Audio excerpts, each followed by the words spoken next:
प्यारे दोस्तों, आपको जिंदगी में जो कुछ भी चाहिए या आपकी जो भी समस्या है, उन सब का समाधान बस एक ही है कि आप श्रीमद् भगवद गीता की यह 21 बातें ठीक से सुन और समझ लीजिए।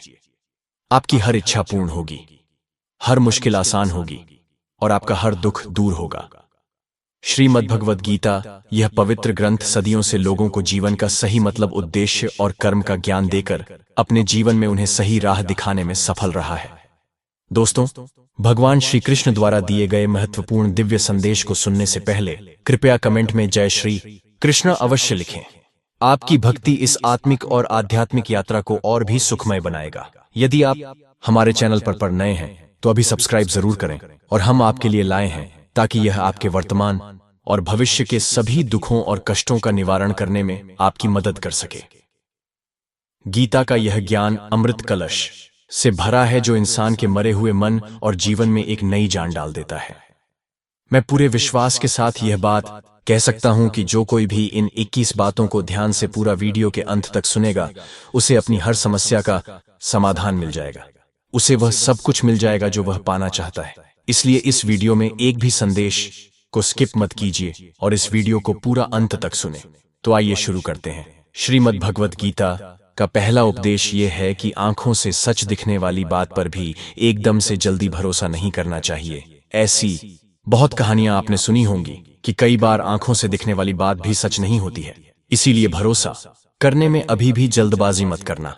श्रीमद् भगवद गीता का दूसरा उपदेश है कि बहुत ज्यादा मीठे बोलने वालों से सावधान रहना चाहिए, क्योंकि लोग मीठा सिर्फ तभी बोलते हैं जब उनको आपसे अपना मतलब निकालना होता है। मतलब निकला और आपसे बात करना बंद। आपकी तारीफ भी सिर्फ तभी करेंगे जब उन्हें आपसे अपना काम निकालना होता है। याद रखना कि तारीफ जिंदगी में कभी भी मतलब के बिना नहीं मिलती। अगर कोई आपका तारीफ कर रहा है, यह मान लीजिए आपको कुछ ना कुछ उसके लिए आपको चुकाना ही पड़ेगा। इसीलिए जो बहुत ज्यादा मीठा बोलते हैं या जो आपकी तारीफ करते हैं, उनसे जरा सावधान रहना चाहिए। गीता का तीसरा उपदेश है, आशा से कर्म करने वाले मनुष्य का मन कभी शांत व संतुष्ट नहीं रहेगा, क्योंकि उसकी लालसा हर नए शिखर पर पहुंचती ही रहेगी। जो व्यक्ति फल की अभिलाषा हेतु कर्म करता है, फिर जब उसे उम्मीदों के अनुसार फल प्राप्त नहीं हो पाता है, तो वह निराश और दुखी हो जाता है। उसका मन कभी संतुष्टि का आनंद नहीं भोग पाएगा। भगवान श्री कृष्ण अर्जुन से कहते हैं, ईश्वर पर भरोसा रखो और निस्वार्थ, निश्चल, निष्पाप और निष्पक्ष होकर बिना फल की अभिलाषा के कर्म करते जाओ और तुम स्वयं को मुझ में समर्पित कर दो। तुम्हारा जीवन सुख और संतुष्टि से भर जाएगा। देखना, दुख कभी तुम्हें छू नहीं पाएगा और मोक्ष की प्राप्ति हो जाएगी। बार बार जन्म लेने वाले अनंत इच्छाएं मनुष्य को अपनी इंद्रियों का गुलाम बना देता है। किसी के प्रति बुरा भावना रखना, बुरा सोचना, ईर्ष्या करना, बुरा बोलना। जब हम दूसरों की बुराई करते हैं तो हमें उसके भाग्य में मिलने वाले दुखों और कष्टों को भी भोगना पड़ जाता है। अपने धर्म और कर्तव्य का पालन ना करने वाले कभी मोक्ष प्राप्त नहीं कर सकते। अगर हमने कर्म अच्छा हुआ तो फल अवश्य मिलेगा और कर्म बुरा हुआ तो दंड भी अवश्य मिलेगा। मैं भूतकाल, वर्तमान और भविष्य में होने वाली प्रत्येक घटना के हर परिणाम को देख सकता हूं। समय से पहले और भाग्य से अधिक कभी किसी को नहीं मिल पाता। इसलिए परिणाम की चिंता छोड़कर अपने कर्म को निरंतर करते रहो। कर्म अच्छा हो या बुरा, वे तब तक पीछा नहीं छोड़ते जब तक वह कर्म करने वाले को फल की प्राप्ति नहीं हो जाता। यानी जब तक कर्म करने वाला अपने कर्म के परिणामों को पूर्ण रूप से भोग न ले। सामान्य मनुष्य सदैव सर्वश्रेष्ठ मनुष्यों को देखकर, उन्हीं के आदर्शों पर चलकर उन्हीं के जैसा बनने का प्रयास करते हैं। संसार तुम्हें वैसा ही देखेगा जिस मानसिक दृष्टि से तुम संसार को देखते हो। बुरी आदतें, बुरी चीजें और बाहरी सुंदरता के प्रति मनुष्य तब आकर्षित होता है जब वह अपनी इंद्रियों का गुलाम हो जाता है। जिस प्रकार जलते हुए छोटे से दिए की रोशनी से प्रचंड अंधकार भी समाप्त हो जाता है, उसी प्रकार जब आप मन में मौजूद अज्ञानता से भरे अंधकार रूपी कमरे में सकारात्मक सोच का तेल डालकर ज्ञान का प्रकाश उजागर करेंगे तो अज्ञानता रूपी समक्ष अंधकार स्वतः ही समाप्त हो जाता है। गीता की चौथी शिक्षा यह है कि क्रोध मनुष्य का सर्वनाश कर देता है। यह समस्या की जड़ डीएच है। हर इंसान उससे दूर भागता है, उसके सारे रिश्ते समाप्त हो जाते हैं। जो इंसान अपना क्रोध को नहीं संभाल सकता, वह जिंदगी में कुछ भी संभाल नहीं सकता। श्रीमद् भगवद गीता का 5वां उपदेश यह है, ईश्वर पर भरोसा रखकर दिल से उन्हें याद करोगे तो वह अवश्य किसी न किसी रूप में आकर आपकी मदद जरूर करेंगे। ईश्वर आपकी सुनता है या नहीं, ये आपके श्रद्धा, विश्वास और आस्था पर निर्भर करता है। किसी का भला करके उस पर कभी भी एहसान ना जताएं, अन्यथा वह कर्म शून्य हो जाता है और मिलने वाला फल बेकार हो जाता है। ये सोच करके कभी अभिमान नहीं करना चाहिए कि हमने तो कितने लोगों या जीवों की मदद की है, क्योंकि करने वाला तो स्वयं ईश्वर होते हैं। आप तो निमित्त मात्र है, एक जरिया है, कठपुतली है। क्रोध करना व्यर्थ है। यदि क्रोध में आकर आप प्रतिक्रिया दे रहे हैं तो इसका अर्थ है आपको ईश्वर के बनाए नियम यानी कि कर्म पर भरोसा ही नहीं है।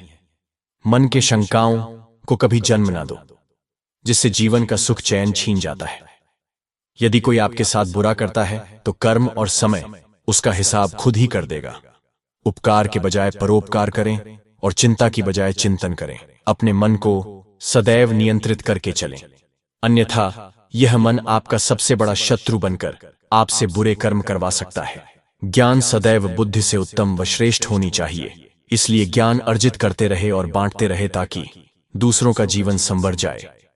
एक ही मनुष्य की हमेशा मदद ना करें जब तक कि वह स्वयं ही काबिल ना हो जाए। जो व्यक्ति फल की आशा हेतु कर्म करता है वह कर्म से ही बंध कर रह जाता है। कोई भी इंसान जन्म से नहीं बल्कि अपने कर्मों से महान बनता है। मेरा, तेरा, छोटा बड़ा, अपना पराया, यह सब मन से मिटा दो, फिर सब तुम्हारा है और तुम सबके हो। फल की अभिलाषा छोड़कर निरंतर कर्म करने वाला मनुष्य ही अपने जीवन को सुखद और संतुष्टिदायक बना पाता है। कोई भी दुख तुम्हें तब तक विचलित नहीं कर सकता जब तक तुम इंद्रियों को अपने वश में रखते हो। शांति उसी को प्राप्त होती है जो मैं और मेरा तथा मैंने किया या मैंने बनाया ऐसी लालसा से बाहर आ जाता है। किसी भी वस्तु, वह जगह या जीव एवं मनुष्य से अत्यधिक लगाव एक दिन दुख का सबसे बड़ा कारण बनता है। जीवन में वही मनुष्य संतुष्ट रह सकता है जो कम से कम में भी खुश है और अधिक पाने या होने की लालसा व उम्मीद नहीं रखता। श्रीमद् भगवद गीता का छठा उपदेश यह है कि लोगों में अपना सहारा ढूंढना छोड़ दो। सबसे बड़ी आपके मन का यही कमजोरी होती है कि आप दूसरों में सहारा ढूंढते हैं और यही चीज आपको कमजोर बनाता है। यही चीज आपका खुद पर विश्वास खत्म कर देता है। जो लोग सोचते हैं ना कि ये तो मेरा सहारा है, ये तो मुश्किल वक्त में मुझे काम आएगा, वही लोग मुश्किल वक्त में सबसे ज्यादा दुखी और अकेले पड़ जाते हैं। आप सिर्फ ईश्वर को अपना सहारा बनाओ, देखना जब भी कोई मुश्किल आएगा ना, वह किसी न किसी को आपका मदद के लिए भेज ही देंगे। दुनिया को सहारा मत बनाओ। जो खुद अपने लिए सहारा ढूंढ रहे हैं वह आपका सहारा कैसे बनेंगे? तो अपना सहारा दुनिया को नहीं, ईश्वर को बनाना चाहिए। गीता का 7वां उपदेश यह है कि किसी से भी हद से ज्यादा लगाव कभी मत रखना। दुर्योधन के पिता धृतराष्ट्र का राजगद्दी से बहुत ज्यादा लगाव था। राजगद्दी के आगे उन्हें कुछ भी दिखाई नहीं देता था और गद्दी के लिए उनका यही हद से ज्यादा लगाव और मोह पूरे राष्ट्र को ले डूबा, अनगिनत लोगों की मौत का कारण बन गया। आप भी जब ऐसी ही किसी के पीछे हद से ज्यादा पागल हो जाते हैं तो वह चीज आपको मिले या ना मिले लेकिन आपकी जिंदगी जरूर खराब कर देती है। गीता का 8वां उपदेश यह है कि अपने मन को शांत रखना सीखो, क्योंकि अशांत मन जीवन में सिवाय दुख के और आपको कुछ नहीं देने वाला, और एक शांत मन आपको जीवन में प्रेम और आनंद ही देगा। अशांत मन दुख को ही जन्म देता है और शांत मन परम आनंद को जन्म देता है। दुख और सुख सिर्फ शांत और अशांत मन के परिणाम है। गीता का 9वां उपदेश यह है कि इंसान ही आजकल इंसान का ही दुश्मन हो गया है। इतना प्रतिस्पर्धा बढ़ गया है, कितनी चोरियां बढ़ रही हैं। शास्त्रों में जो कलयुग के लक्षण लिखे गए हैं कि एक दिन इंसान ही इंसान को खाएगा, वह समय तो आ गया है। इंसान ही तो इंसान को खा रहा है, एक दूसरे की जिंदगी की खुशियां खा रहा है, एक दूसरे का बिजनेस खा रहा है, एक दूसरे की नौकरियां खा रहा है। इंसान जो दुखी है उसे और दुखी करो, जो खुश है उसे परेशान करो। यही तो हो गया है आजकल। एक गरीब लड़का तपती दोपहर में शहर की एक बड़ी दुकान के बाहर खड़ा था। उसके पैरों में चप्पल नहीं थी और कपड़े पसीने से भीगे हुए थे। वह भीतर जाकर दुकान के मालिक से बोला, साहब बहुत प्यास लगी है, एक गिलास पानी मिल जाएगा क्या? दुकानदार ने उसकी हालत देखी लेकिन चेहरा सख्त रखा और बोला, अभी बहुत काम है, लड़का नहीं है पानी देने वाला, बाद में आना। लड़का सिर झुकाकर बाहर आ गया। 5 मिनट बाद फिर आया और बोला, साहब आप ही दे दो प्लीज, बहुत प्यास लगी है। दुकानदार झल्ला कर बोला, कहा ना जब आदमी आएगा तब मिलेगा पानी। तभी वो लड़का रूंधे गले से धीरे से बोला, तो क्या आप आदमी नहीं हो साहब? ये सुनकर दुकान में सन्नाटा छा गया। दुकानदार चुपचाप खड़ा रह गया, क्योंकि उस दिन एक प्यासे बच्चे ने उसे आईना दिखा दिया था। यहाँ कोई आदमी बनने को तैयार ही नहीं है, एक दूसरे का फायदा उठाने में लगे हैं। इसीलिए ही कलयुग को मतलबी युग कहा जाता है कि लोग सिर्फ और सिर्फ एक दूसरे से अपने मतलब से ही जुड़े हुए हैं। गीता का 10वां उपदेश ये है, अध्यात्म से जुड़े एक अध्यात्म ज्ञान ही जीवन को सुकून की तरफ ले जा सकता है। लोगों की बातों पर जितना ध्यान देंगे उतना ही आपका खुद पर से विश्वास कम होता जाएगा। सुनो, सबकी करो अपनी। इसीलिए खुद पर विश्वास कर खुद के दम पर आगे बढ़ो और स्वयं ही अपना मार्ग तय करो। जीवन में किसी भी पल कुछ भी हो सकता है। जीवन सीमित है, समय व्यर्थ मत करो। बुरे अतीत को याद करके दुखी होने से अच्छा है कि उससे सीख लो और अपने वर्तमान को सुधार कर एक बेहतर भविष्य का निर्माण करो। किस बात को लेकर परेशान हो? कर्म करो और ईश्वर पर भरोसा रखो। क्या होगा क्या नहीं, यह ईश्वर पर छोड़ दें। जितना अधिक पुरुषार्थ करोगे, स्वर्ग का मार्ग उतना ही सरल होगा। स्वयं को ईश्वर के चरणों में सौंप दो। नित्य अच्छे कर्म करो और लोगों की भलाई करो और उन्हें सही राह दिखाओ। एक ज्ञानवान व्यक्ति कभी भी कामुक सुख में आनंद नहीं लेता, इसलिए ज्ञानी बनो। जो हो गया वह अच्छा हुआ, जो हो रहा है वह अच्छा हो रहा है, और जो होगा वह भी अच्छा ही होगा। वेद पुराण पढ़ने का कोई लाभ ही नहीं जब तक उसमें कही बातों को अपने जीवन में अवतरित ना करें, उनका पालन ना करें। रावण बुद्धिमान अवश्य था, किंतु ज्ञानी नहीं। उसकी अज्ञानता ने उसे क्रोधी, कामुक और अहंकारी बना दिया, जो उसकी मृत्यु का सबसे बड़ा कारण बना। मैं सभी प्राणियों को एक समान रूप से देखता हूं। मेरे लिए ना कोई कम प्रिय है और ना ही अधिक। वह ज्ञान व्यर्थ है जो सिर्फ तुम तक ही सीमित है। उस ज्ञान का कोई लाभ नहीं जिससे समाज एवं जगत का कल्याण ना किया जा सके। तुम क्यों व्यर्थ में चिंता करते हो? तुम क्यों भयभीत होते हो? कौन तुम्हें मार सकता है? आत्मा अजर अमर है। आत्मा न कभी जन्म लेती है और ना ही इसे कोई मार सकता है। यही जीवन का अंतिम सत्य है। मनुष्य के कर्म ही मनुष्य को ईश्वर के नजदीक लाता है या ईश्वर से दूर कर देता है। इसीलिए हमेशा अच्छे कर्म ही करें। जब जब इस धरती पर पाप, अहंकार और अधर्म चरम सीमा पर होगा, तब तब उसका विनाश कर धर्म की पुनः स्थापना हेतु मैं अवश्य अवतार लेता हूं। जो दान कर्तव्य समझकर बिना किसी सोच के किसी जरूरतमंद व्यक्ति को दिया जाए, वह दान सात्विक माना जाता है। जिसने मन को जीत लिया है, उसने पहले ही परमात्मा को प्राप्त कर लिया है, क्योंकि उसने शांति प्राप्त कर ली है। ऐसे मनुष्य के मन पर सुख दुख, सर्दी गर्मी और मान अपमान का कोई फर्क ही नहीं पड़ेगा। जो विद्वान होते हैं वह ना तो जीवन के लिए और ना ही मृत के लिए शोक करते हैं। गृहस्थ व समाज में रहकर परोपकार करना और अपने कर्तव्यों को पूरी निष्ठा से ईमानदारी के साथ निभाना, धर्म का पालन करना भी बड़े तप के समान होता है। गीता का 11वां उपदेश यह है कि जिंदगी में कभी भी खुद को किसी दूसरे का जरूरतमंद मत बनाओ, क्योंकि जब तक आप किसी के जरूरतमंद नहीं होते, तब तक आपको कोई दुख नहीं पहुंचा सकता, कोई आपका फायदा नहीं उठा सकता। जिस इंसान के आप जरूरतमंद हो जाओगे, वह आपका लाभ उठाना शुरू कर देता है। जिस दिन आपने अपने जीवन को किसी का जरूरतमंद बना दिया, उसी दिन से आपको उसका गुलाम रहना पड़ेगा। गुलाम जिंदगी मर जाने से भी बदतर होती है। जरूरतमंद आपको गुलाम बनाकर रख देता है। आपने कभी गौर किया कि आपकी जिंदगी वही लोग खराब करते हैं जिनके आप जरूरतमंद हो जाते हैं? आपका सारा दुख वहीं से आता है जिसके आप जरूरतमंद होते हैं। जरूरतमंद सिर्फ शरीर या काम की नहीं होती, सबसे बड़ी जरूरतमंद मन की होती है। याद रखना एक बात, माँ बाप के अलावा ऐसा दुनिया में आज तक कोई पैदा नहीं हुआ है कि आप जिसके जरूरतमंद हो और वह आपका फायदा ना उठाए। इसीलिए जिंदगी में कभी भी खुद को किसी का जरूरतमंद मत बनाना। 12वां उपदेश यह है कि जिस रिश्ते में मर्यादा टूट जाती है, वहां सिर्फ सर्वनाश ही होता है। कोई आपसे बड़ा है या छोटा है, अगर वह रिश्तों में अपनी मर्यादाओं को तोड़ देगा तो वह रिश्ता कभी नहीं टिक सकता। रिश्ता सिर्फ तभी चलता है जब दो लोग एक दूसरे की इज्जत करते हैं, कदर करते हैं और कभी अपनी हद पार नहीं करते हैं। जिस रिश्ते में कोई लिमिट नहीं है, कोई हद नहीं है, एक दूसरे की इज्जत नहीं है, वह रिश्ता आज नहीं तो कल खत्म ही हो जाता है। गीता का 13वां उपदेश यह है, असफलता के डर से दोबारा प्रयास न करने वाला मनुष्य जीवन में बड़ी कामयाबी कभी प्राप्त ही नहीं कर सकता। क्रोध से भ्रम पैदा होता है, भ्रम से बुद्धि व्यग्र होती है। जब बुद्धि व्यग्र हो जाती है तब तर्क नष्ट हो जाता है, और जब तर्क नष्ट हो जाता है तब व्यक्ति का नाश हो जाता है। बड़ी कामयाबी एक ऐसे ताले में बंद होती है जो 5 चाबियां से खुलती है। सकारात्मक सोच, एकाग्रता, सच्ची लगन, दृढ़ संकल्प और निरंतर प्रयास, निष्पक्ष और निस्वार्थ भाव से कर्म किए बिना मोक्ष की उम्मीद करना बेकार है। जब भी मनुष्य स्वयं के इंद्रियों के अधीन हो जाता है तो वासना, आलस और लालच जैसी बुरी आदतें मन पर सवार हो जाती हैं। लक्ष्य प्राप्त करने के लिए हमें कर्म में पूर्ण रूप से समर्पण अति आवश्यक है। इसके लिए धन की लालसा मन से निकालकर अपने कर्म पर केंद्रित होना चाहिए। कर्म को लेकर श्री कृष्ण जी कहते हैं, हे अर्जुन, तुम कर्म करने के अधिकारी हो, ना कि उससे मिलने वाले फल के। अतः बिना फल की आशा किए जब कर्म करोगे तभी तुम फल की प्राप्ति के पात्र कहलाओगे। क्रोध सोचने की ताकत को हर लेता है, जिस वजह से सही फैसला ले पाना कठिन हो जाता है।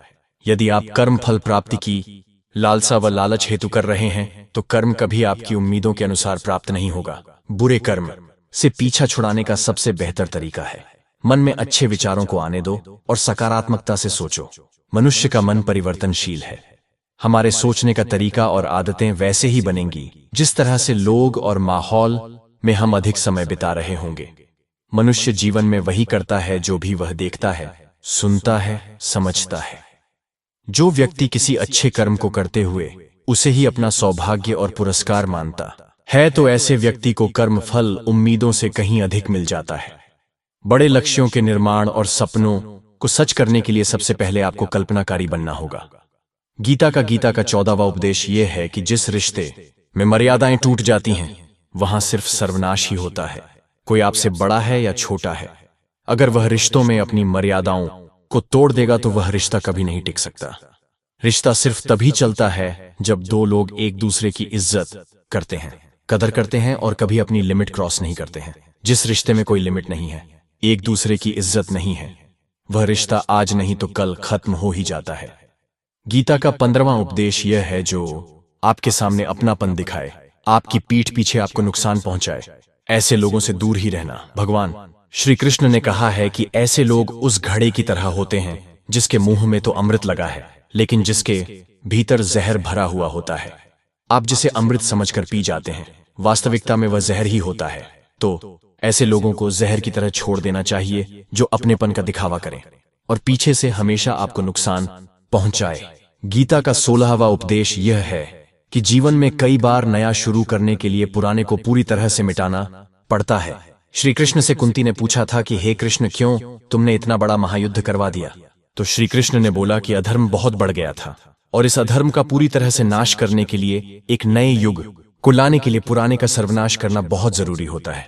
जब कोई महल पूरी तरह से जीर्ण शीर्ण हो जाता है, बहुत पुरान हो जाता है, तो उसे पूरी तरह से तोड़कर फिर से नवनिर्माण होता है। ऐसे ही आपके जीवन में भी आपको कुछ नया करना है तो पुराने को पूरी तरह से मिटाना होगा। गीता का 17वां उपदेश यह है कि अपनी खुशी और अपना दुख हर किसी के आगे जाहिर नहीं करना चाहिए, क्योंकि लोग आपकी खुशी पर नजर लगा देते हैं और आपके दुख में आपकी हंसी उड़ाने लगते हैं। आपकी खुशी से कोई खुश नहीं होता, लोगों को जलन होती है। हर आंसू आंख में लाया ना करो, हर जख्म सबको दिखाया ना करो। यहां लोग हाथ में नमक लिए फिरते हैं, इसीलिए अपना हर दर्द सबको दिखाया ना करो। लोग तो बैठे ही हैं दुखी इंसान को और दुखी करने, और जो खुश है उसको तकलीफ पहुंचाने के लिए अपनी मन की हालत अपने तक ही रखो। सिर्फ उसे बताओ जिससे उसे समझने की समझ हो। गीता का 18वां उपदेश यह है कि जब भी जिंदगी में खुद को अकेला महसूस करो तब इस सच्चाई को ठीक से समझ लेना कि आप दुनिया में अकेले ही आए थे और अकेले ही जाओगे। वास्तविकता में यहां कोई आपका अपना नहीं है। एक दिन तो जो माँ बाप हमें जन्म देते हैं वह भी हमें अकेला छोड़कर चले जाते हैं, तो औरों से तो उम्मीद ही क्या करना। यदि कोई आपका साथ छोड़ दे तो याद रखना कि वह ईश्वर सदा आपके साथ है, वह कभी आपका साथ नहीं छोड़ता। गीता में श्री कृष्ण ने अर्जुन से कहा कि चाहे कोई मनुष्य मुझे माने या ना माने, लेकिन मैं इंसान का साथ कभी नहीं छोड़ता, क्योंकि यह सब मेरे ही संतानें हैं। इंसान को ईश्वर का ही अंश कहा गया है, इसीलिए मनुष्य को ईश्वर की संतान कहा जाता है। इसीलिए आपको अकेलेपन से कभी दुखी नहीं होने की कहावत है कि something is better than nothing, यानी कुछ होना कुछ नहीं होने से कुछ गुना बेहतर है। लेकिन एक और कहावत है कि बुरे लोगों के साथ रहने से अच्छा है आप अकेले ही रहो। चाहिए। कभी डरना नहीं चाहिए, बल्कि किसी गलत इंसान के साथ रहने से डरना चाहिए। इसीलिए गीता का यह उपदेश हर इंसान के लिए बहुत जरूरी है, जो खुद को अकेला समझकर दुखी हो जाते हैं। इसीलिए अकेलेपन से डरना, दुखी होना छोड़ दो, क्योंकि यहाँ कोई किसी का नहीं होता और सभी अकेले ही आए हैं और अकेले ही जाना है। गीता का 19वां उपदेश यह है। श्री कृष्ण अर्जुन से कहते हैं कि हे अर्जुन, मृत्यु जीवन का अटल सत्य है, जिसे कुछ समय के लिए टाला तो जा सकता है, किंतु झूठा साबित नहीं किया जा सकता। और यह शरीर तो किराए के घर की भांति है, जहां हम कुछ समय के मेहमान हैं। शरीर नश्वर है, किंतु आत्मा अमर है। जो होना है उसे कोई टाल नहीं जा सकता, और जो होना ही नहीं है उसके बारे में शोक व चिंता करके स्वयं की परेशानियां बढ़ाने के ही समान है। जो भी जन्म लेता है उसकी मृत्यु निश्चित है, और मरने वाले का जन्म निश्चित है। इसलिए जो अटल है उसके विषय में तुमको शोक नहीं करना चाहिए। सच्चाई से कभी दूर नहीं भागा जा सकता है, इसलिए सत्य को स्वीकार कर लेने में ही हमारी समझदारी है। झूठ को जानबूझकर सत्य मानकर जीना ही बहुत बड़ी गलतफहमी कहलाता है। स्वयं की व्यक्तिगत सोच गलतफहमियां को भी जन्म दे सकता है, इसलिए स्वयं की व्यक्तिगत सोच को दूसरों पर कभी नहीं थोपना चाहिए। वासना, क्रोध और लालच, यह नरक के 3 द्वार होते हैं। बिना मोक्ष के जन्म मरण के चक्र से छुटकारा नहीं पाया जा सकता। जिस प्रकार अग्नि सोने को परखता है, उसी प्रकार संकटवीर पुरुषों को परखता है। मनुष्य का सबसे बड़ा और सबसे पहला शत्रु या मित्र उसका मन ही होता है। एक और हद से अधिक इच्छाएं जीवन का सुकून छीन लेता है। बिना किसी पुरुषार्थ के आप अच्छे फल व सकारात्मक परिणाम की कामना ही नहीं कर सकते। यदि आप धर्म के मार्ग पर चलते हैं तो परिणाम की चिंता किए बिना अपने धर्म का निडरता से पालन करें। गीता का 20वां उपदेश यह है कि कभी भी अपने धन, अपने पद और बल का अभिमान नहीं करना चाहिए। दुर्योधन को बहुत अभिमान था कि मेरे पास भीष्म, पितामह जैसे द्रोणाचार्य और कर्ण जैसे योद्धा बैठे हैं, तो यह पांडवों को तुम्हें यूं ही मसल कर रख दूंगा। अपने धन का अभिमान था, अपने पद और शक्ति का अभिमान था, लेकिन वह अभिमान ही एक दिन उसके सर्वनाश का कारण बना। जो लोग अपने पैसे के अहंकार में या शक्ति के अहंकार में दूसरों को नीचा दिखाते हैं, दूसरों को चोट पहुंचाते हैं, एक दिन उनकी वही गलती उनका सर्वनाश कर देती है। इसीलिए जीवन में आप चाहे कितने भी सफल हो जाए, कितने भी बड़े इंसान हो जाए, लेकिन उसका अभिमान दूसरों को कभी मत दिखाना। 21वां उपदेश यह है कि जिसके दिल में आपके लिए प्रेम नहीं है, इज्जत नहीं है, वहां आपको कभी नहीं रहना चाहिए। महाभारत का युद्ध शुरू होने से पहले श्री कृष्ण हस्तिनापुर गए थे पांडवों की तरफ से शांति प्रस्ताव लेकर, कि तब शकुनी ने दुर्योधन से कहा, यह कृष्ण बड़ा मायावी है, अगर यह हमारे पक्ष में आ जाए तो समझ लो पांडव हार निश्चित है, तो इसकी सेवा कर इसको अपने घर आने का निमंत्रण भेजो, इसे खुश करो। जब श्री कृष्ण हस्तिनापुर पहुंचे तो दुर्योधन ने उन्हें अपने घर आने के लिए कहा और श्री कृष्ण से कहा, आप मेरे घर में रहिए, मेरा आतिथ्य स्वीकार कीजिए, मेरे घर में भोजन ग्रहण कीजिए। तो श्री कृष्ण ने दुर्योधन से कहा कि दुर्योधन, इंसान को किसी के घर तभी जाना चाहिए या तो उसे बहुत प्रेम हो, या तो हमारे जीवन में कोई बहुत बड़ी आपत्ति आ गई हो। ना तो मेरा जिंदगी में कोई आपत्ति आई है और ना ही तुम्हारा मुझसे कोई प्रेम है, तो तुम्हारे घर तो मैं कभी नहीं आऊंगा। तुम मुझे अपने घर बुला रहे हो केवल अपना मतलब पूरा करने के लिए, और मतलबी लोगों के घर कभी नहीं जाना चाहिए। इसीलिए जहां आपके लिए प्रेम और इज्जत नहीं है, वहां कभी मत जाओ। इससे हमको यह शिक्षा मिलती है कि आपको सिर्फ उसी जगह रहना चाहिए जहां इज्जत मिले और जहां आपको प्रेम मिले। तो प्रिय दोस्तों, अगर आपने इन बातों को अपने जीवन में धारण कर लिया तो आपको कभी भी किसी भी प्रकार का कष्ट नहीं सहना पड़ेगा। तो अगर आपको हमारे ये विचार जरा भी अच्छे लगे हों तो कृपया जय श्री कृष्ण लिखकर हमारे चैनल सब्सक्राइब जरूर कर देना, ताकि हमारा उत्साह बढ़ता रहे। जय श्री कृष्ण दोस्तों।